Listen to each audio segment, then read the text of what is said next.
Okay, so level 7, compose a contrasting section which creates binary form, and binary form basically just means section 1 and section 2, or AB as we write it in music, using minor chords, okay, A minor and D minor. So this is what we have.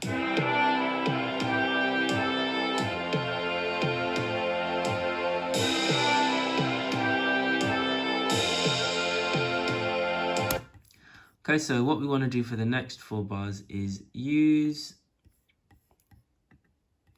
go to our chords and compose metronome on, and compose of D minor and E minor. And you could do D and E, or you can do E and D. And in fact, did I also say A minor? Did I say, you know what? What chords did I actually say? I said A minor and D minor, not E minor. You could actually use E minor.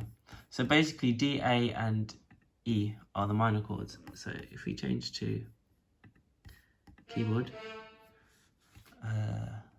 strings, yeah, so we've got D minor, E minor, A minor. So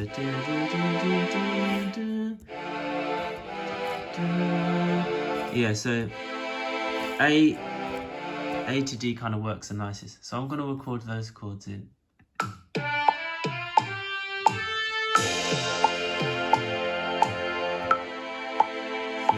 4, 1, 2, 3, 4. Okay, so that is that. And it's tried to be helpful by gluing those together, which actually isn't helpful. So I'm going to quantize my parts first, and then I now need to split these. So I'm going to move the playhead to where I want to split it, right click and slice it. There we go. Now, if I shorten that so it's only 2 bars long, I can then copy, Control C, or right click and copy, and then paste my chords. Okay, I can then take the melody, Control C, Control V, and the bass line is different. So I can record a new bass line, or I could say, oh, I'm going to have a thinner section at the end. So now we have the B section.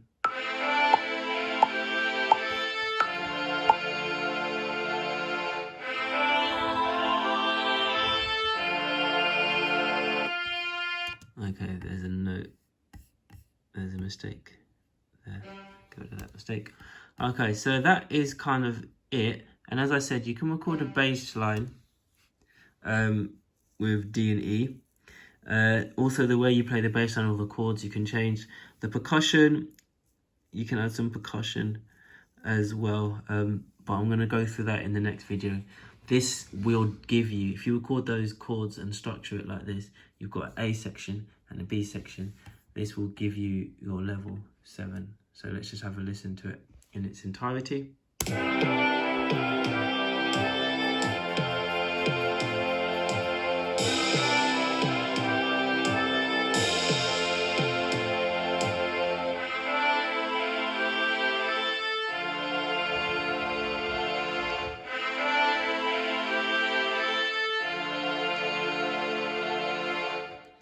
Okay.